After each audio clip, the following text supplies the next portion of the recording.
How you doing? Oh, is it ho ho ho? Is it ho ho ho or hey hey hey? You would say hey hey. Hey hey. Welcome back. It's Double Play Boxing Day, and what we're gonna do now, we're gonna get to a request. We didn't take many. We didn't take any actually. We took this one. Someone dropped this off, but we want to get to it because it's so nice. Can you see it? It's for Corey Hart, and it says, "Please play Never Surrender" and "Black Cloud Rain" by Corey Hart. And Gail Kiley of Scarborough, Ontario, wants me to dedicate this to her, as well as some of her friends, Dan and Erica in St. Thomas, Ontario. Hello, Dan and Erica. As well as Leslie and Mark in Scarborough, Ontario. And to all the Diamond Corey Hart fan club members. If you're a member, these are going out to you. And it's also going out to Jody Stansfield, who works here at Much Music, because she loves Corey Hart. I love Corey Hart, too, so I'm going to send this one to myself. And she's watching right now, so hello, Jody, for watching. And I'm going to send this one out to the crew as well. Is that right, crew? I'm going to send this one out. Who else should I send out to? Stop. I just sent it myself. To Tim, the camera guy behind the camera right there. Hi, Tim. Thanks. This is Never Surrender, followed by Black Cloud Rain on Double Play Boxing Day. You're welcome. Look, the album is a very personal record. Yes. And, you know, I knew that when I was going to record it and have it released, that there are a lot of songs that are going to deal on subjects that are very sensitive to me, but I wouldn't have written the songs and had them released if I wasn't prepared to play them live and talk about them, and not in specific detail, but, you know, I think they're quite explicit on the record. An international superstar who had a string of chart-topping singles. Then the dream collapsed and he stepped out of the spotlight. Now he's back with a new CD and a new attitude. Earlier today on Jane Hawtin Live, we met singer-songwriter Corey Hart. Hello, I'm Jane Hawtin. That's Tell Me, Corey Hart's newest single. It's #7 on the pop adult radio charts, and it's the second song released off his new CD. This is his first album in 6 years. Corey Hart skyrocketed to fame in the early 80s with the release of First Offense. He gave us a string of hits: Sunglasses at Night, It Ain't Enough, Never Surrender, and he became a teen idol. He went on to sell over 10 million records and had 9 U.S. top 40 hits. He had everything: fame, money, sold-out concerts, adoring fans. But he says it was a blessing and a curse, and it took him a long time to find his way back. But he has, and his self-titled CD has already gone gold in Canada, and it's been getting rave reviews. Joining us now is Corey Hart. Welcome back. What an introduction. Nice to see you again. Thank you. So how does all of this feel? The water's good. I meant the return. 10 years since you performed, 6 years? Well, I just completed my first tour, like you mentioned, in 10 years. For the past 10 years, I haven't been on the road playing live concerts. And it was wonderful to go out on stage and get those butterflies that you get when you walk out on stage and play for your audience, which is really why you do music in the first place. Yeah. But it must have been a change to go from playing the huge venues that you played at the height to now playing these more intimate clubs and things. You know, I started my career in '83, and I was an opening act for some American headliners, so I played arenas. Right. And I never went, you know, grew up through the playing club the bar circuit. scene and all of that. So my experiences were always live work, were always in arenas, and then I went on to with my second album performing in arenas myself. Yeah. So this was my first real exposure to a smaller room, and I mean it has its benefits because you definitely can communicate and interact with the audience you know, far better than you can in an arena. Is it okay then?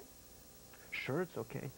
Sure, it's okay. I mean, it is what it is, and it actually, like I said, you really feel the connection. It's not to say that if I could play an arena, I wouldn't, but I certainly didn't mind playing where I played. Yeah. In reading up for you coming on the show, it's a little hard to get a clear handle on how you explain sort of what's gone on over the last 6 years. I mean, some articles seem to be imposing upon you that you were burnt out and you had to get away. Right. But was it that, or was it that things hadn't gone well and it was time to step back and figure out what you were going to do now? It's a combination of both, truthfully. You know, I recorded 6 albums in the 80s, and the first 3 were very successful commercially, and the latter 3 were less successful. And the last one basically came and went. I always say it was released, you know, on a Sunday, and by the end of 60 minutes, it was finished. It didn't even get to Andy Rooney's segment.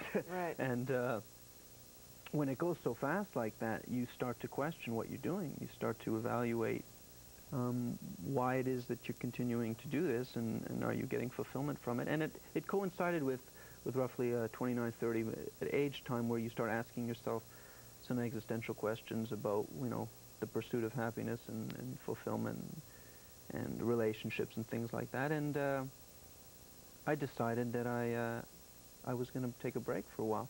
And that break ended up being about 5 years. Did you think it would be? No. No. I didn't think it would be that long, but I stopped writing, really stopped writing songs, and because I stopped writing songs, it just kind of settled the question of being in the studio. Yeah. Well, first let's deal with those last 3 albums. Were they bad, or? It's very subjective, Jane. Well, but you've had some time to look back at them now, and you can listen to them and compare them to what the first 3 CDs were. I mean, was there a big difference between them, or? I think that no, I don't think they were bad. In fact, I think my 4th record was probably my best album of all.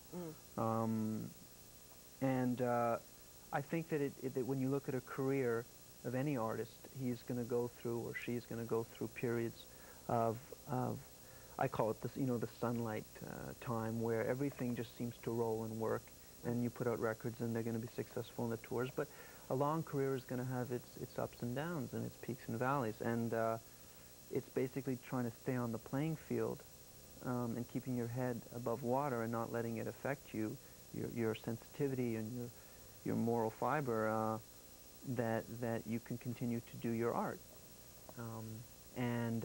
So no, I don't think they were bad. I mean, there are certain songs that weren't as good as others, but overall, no, I think the music was fine. It just needed to go through that period. I can't figure it out more than that. Was it because you'd been such a huge teen idol? Did that have an impact on it, that you weren't going to get that kind of attention anymore, so therefore the music got ignored? You know, I don't know. I mean, it's stuff that people sit back in a room and try and figure out. I really don't want to, you know, try and evaluate it in such an algebraic way and put all the components together and try and figure it out, because it doesn't really make a difference. To me, an artist's career is 30 years or 20 years of his life's work, and 3 or 4 years or 5 years really is small when you look at a body of work. Right. And that's what I've always tried to do. What I wanted to do was have a body of work over years, and you know, I've been making records since I was 20, and I'm 34, and I'm achieving a pursuit, a goal. Right. You know. But a lot of this may have to do with you having success so fast, so young. I mean, I was very fortunate, you know. And that's the way you look at it. You don't. I mean, why would you regret that? I mean, oh, I don't regret that. Happened. I don't regret that at all. And you know, I remember it. I recorded "Sunglasses at Night," that first single on my first album, when I was 21. But when I was 15 or 16, I was frustrated that it was taking so long. You know, to me, it should have happened then, because I knew from very early on, from 11 or 12, that I wanted to make records. And so by the time 21 came around, it was, yeah, what took so long? Yeah. You know? What was it like in that time period, though? I mean, when we said that we were having you on the show, I was surprised by some of the young women who work on this show going back to their own teenagehood, and one of the researchers here talked about the fact that when she used to watch you, she used to cry. I mean, she used to burst into tears because she just loved you so much that it was sort of overwhelming. And then you and I just found out in the green room that Lynn Pickering, who's the producer of this show, her niece was obsessed with you. And her mother allowed her to travel to your concerts, and, and what, you found her crying on the side of the road one night. I remember, that actually I remember her, she used to write me probably every day, and I remembered after a while, when you get so many letters, you start to remember. And the fans were wonderful, and it's been so rewarding for me to meet them now, you know, 10 years later or 12 years later, and they show me photographs of them when they came to my concerts when they were 15, 16, 17, and now they've got kids of their own and careers and other interests, and somehow a small part, they still like what I'm doing, and they've grown up with me. So it's but you're also really kind to Shannon. I mean, that's one of the reasons why her mother wasn't overly, she was concerned about her daughter being obsessed, but she didn't feel like she was unsafe. Well, her mom was prudent. I mean, I have a great respect for someone that is honest and is truthful, and fans or people that appreciate what I'm doing with my music. There's a natural bond that's between us, and. But how did that feel? Girls screaming, girls crying. Was it wonderful, or was it scary, or did it feel silly, or how did it feel? A little of all of those things, and I was never really, girls never really paid much attention to me in high school. I wasn't popular in that sense, and so it was a little embarrassing, and at times it was frustrating because I wanted my music to be heard, more than the image, and so sometimes it was frustrating, but overall, when you look at the balance of it, it was something that was flattering and is part of my history. Right. And is it part of the history? Is that the way it feels now? Yeah, or will they be screaming over you again? When you were out on tour, were they screaming and crying? Well, no, the last tour they didn't. I mean, they screamed and cried for John Lennon, so I'm in good company. Okay, we're going to take a break, and we'll come back and talk a little bit more about that hiatus period and what you've been doing, and what got you back into loving writing again, what got you going enough to write again. Up next, the song that started it all. We'll be right back. We'll take your calls and your email for Corey Hart. You're with Jane Hawtin Live.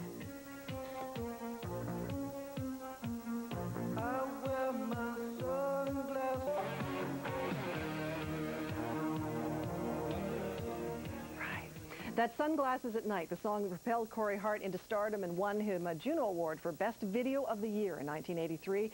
Our guest today is singer-songwriter Corey Hart. And well, parts of that were done, what, on the, is that the one on the roof of the Don Jail? It was on the Don Jail, but I don't mean to correct you, but Rob Courtley won the video for it. Okay. Rob Courtley. He directed it. We'll give him, well, we couldn't remember his name before, but you helped us out. Let's go straight to the phone lines and talk to Emily, who's calling from Ottawa. Hi, Emily. Hi. Hi. Hi, Corey. Hi, Emily.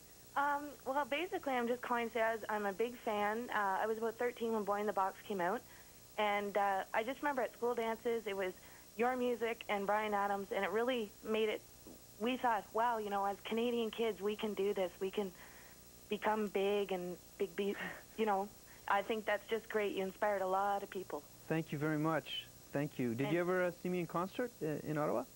No, well, I was young, and I was in Sarnia at the time when you came out, but good luck, and I hope to see you when you come around this way. Okay. Thanks for calling. Thanks, Emily. Let's talk to Jeff in Cambridge. Hi, Jeff. Hi, Jane. Hi, Corey. Hey, Jeff. Yeah, I like that haircut. Do you? I don't do much with it. No. Are you in England, Jeff? No, I'm in Ontario here. Oh, okay. I just wanted to know if your material is from personal experiences or not. Yeah, pretty much. I've always written my songs from first-hand experience or from observations, and this new album is probably my most personal, based on what I went through in the last couple of years in my personal life. Oh yeah, so do you wear your sunglasses at night? That's a good question. No one's ever asked me that before. just kidding. No, I don't, Jeff. Sorry to disappoint. Well, one of the songs on the new CD is India. Yeah. And named for, and I guess written for, your daughter. It is. It's. I'm still thinking about his question about my sunglasses. Well, you're back. You have to answer that question. No, it's now, right? incredible. It's just that it's really in the first 5 minutes that someone meets me. It's the first. Someone asked that? Someone asked me that question. Well, they're trying to be funny. Yeah. Kind of break the ice with you, right? I like it. I got to think of new answers for it, though.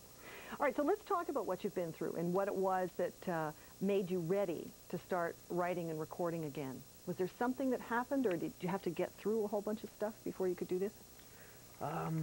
Well, I think we're always trying to get through stuff, and I think it's a work in progress. I don't think we'll ever get there, or at least I don't think I'll ever get there. But no, I started, I went through a divorce and a breakup of a long relationship that I had been in, and that opened up a lot of emotions and, a Pandora's box of dynamics and feelings, and I found myself going to the piano for therapy, really, to try and better deal with it. And I started writing again. And through the process of that, I started to deal with a lot of subjects, a lot of, I think, issues that had been sort of bottled up inside over the years, and I wrote the songs that make up this album. And so why is the CD dedicated to your ex-wife? Well, because she very much represents a part of me, will always represent a part of me, and because a relationship is no longer as it was in terms of being a married couple, it doesn't diminish or detract from the love and the respect that you have for someone, and her spirit is very much a part of me and a part of the songs. Yeah. So I felt it was natural to do that. Yeah. When you looked back, and I'm sure you did, looking back at your career and all the things that you'd been through, did you have regrets about some of the opportunities that you didn't go for? You know, I'm thinking, you know, you had the chance to screen test for Back to the Future. You had the chance to sing some songs that went on to be huge. I'm a stubborn guy. Not to. Very stubborn guy. And I don't like to think of my choices as regrets. I mean, life is all about choices. Yeah. And you know, I think on a career front, they probably would have, you know, advanced my standing around the world on the pop charts had I done a few of those songs, and probably even the film had I gotten the part. Right. But I don't lie awake at night thinking about it in terms of a mistake, because at the time that I made the choice, it resonated with me that it wasn't the right move to do, and I probably would make the same choices again today. Because. But wasn't the decision not to do the songs, wasn't that because you didn't want to do material that you hadn't written? Yeah, that's simply why I would probably make the same choice today. Then why do you do the Everly Brothers tune on the new CD?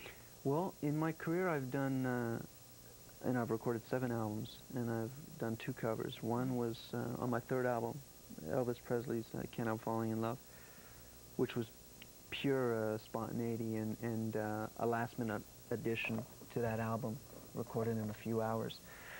And on this record, it was suggested by Vito Loprano, who's the executive producer of the record, who actually signed me to Sony, that he wanted me to cover the song Love Hurts.